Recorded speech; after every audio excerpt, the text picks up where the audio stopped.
Hi everyone, Pina Brandy from PV Property. So today, probably everybody just wants to talk about the new New South Wales equity scheme to assist people to get into the property market.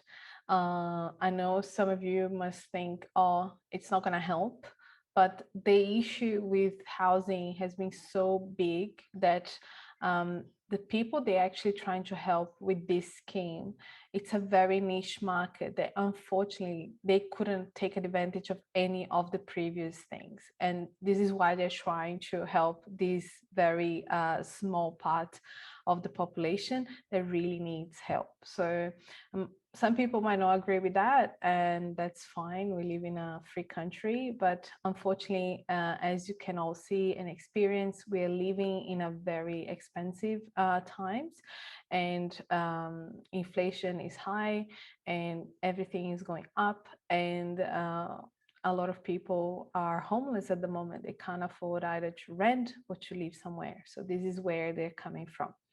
So they have put together a very nice page that I'm going to be sharing with you here, and then we can go through it and read it through it, and I'll give you my opinion of it. But yeah, I hope this is useful.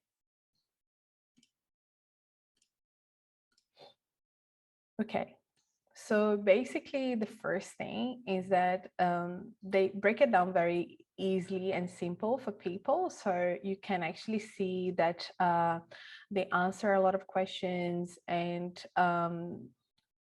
one thing that you must really be aware of is, once again, they're going to be working with specific lenders.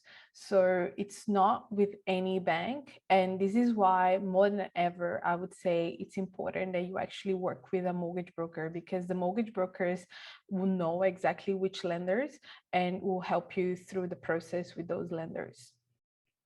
Now, what are they doing here? They are giving you a little bit more money for new properties, and up to 30%, like up to 40% if you're buying a new property, or up to 30% if you're buying an existing property. Now, it is capped, the cap of the price of the property, of course. And what I thought it was some really interesting points are that the income thresholds are really low, and it will be interesting to see how much can you actually borrow from the bank. And this is why they're doing the 30 and the 40%, and they're keeping a cap, because I don't think the lenders, even the participating lenders that will actually be working with the government, will help you buy much more than that, especially with the interest rates going up. One thing that you must understand is that you must have a deposit of 2% of the value of the property. Now, do not forget, all that this does is that they're not going to allow you to, they're not going to make you pay lender's mortgage insurance. However, you must have the stamp duty amount. So if you are not buying something that falls into the normal thresholds for stamp duty, so let's say if you buy something up to 600,000 or 650, where you don't pay stamp duty, then it's okay. But the moment you go over that, you not only have to have the 2%, but you still have to have the stamp duty amount. So remember that, because some people would just get stuck on this number and forget that all the transaction costs are on you, and people disregard the transaction costs. And unfortunately, you need to pay attention to this. Okay. Now, remember, another thing that is interesting here that I saw, I'm not going to go read through everything because it's long, and you can come here. I'm going to share the link, and then you can come here and read it at your own pace. But one thing that is important is that they are going to be doing an annual review on you all the time. So for those that think that they can create an opportunity to get into the property market and then maybe rent out the property or make it into an investment property, I don't think this will be the case for this, because the government is going to keep a close eye on you, and so close that if you actually start getting paid more, so if you actually get a pay increase, you're actually going to have to start paying the government back so they can get out of that deal with you.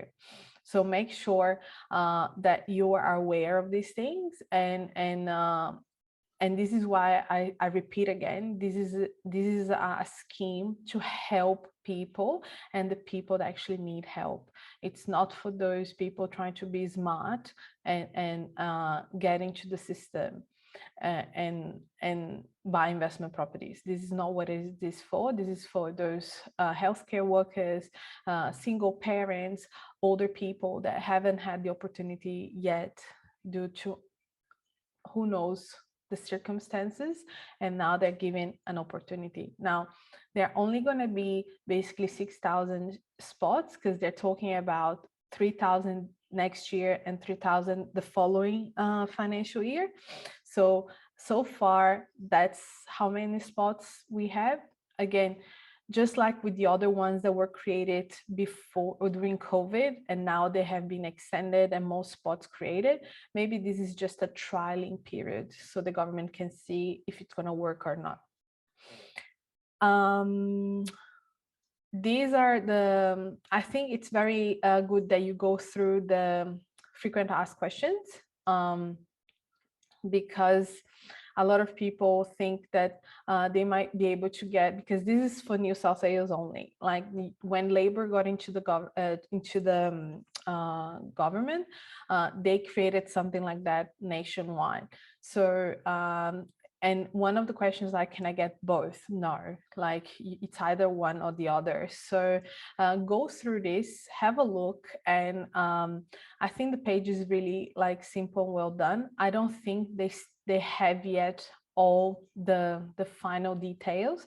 They're probably going to leave most of the final details once they've closed the deals with the lenders that they're going to be working with, and they're probably going to be releasing that closer to January 2023.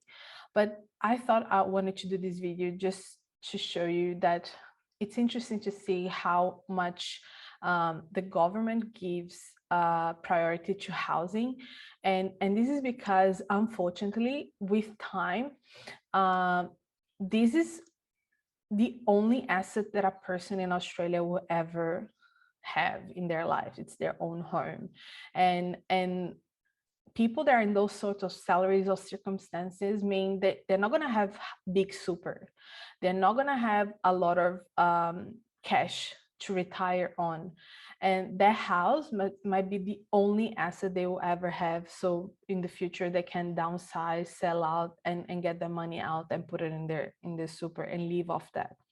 So when people talk about property market crashing and property market like destroying everything and everybody's lives, I'm doubtful of that, just because the government seems to put all their eggs into the property basket here, because they see the value and the importance that has for the Australian community.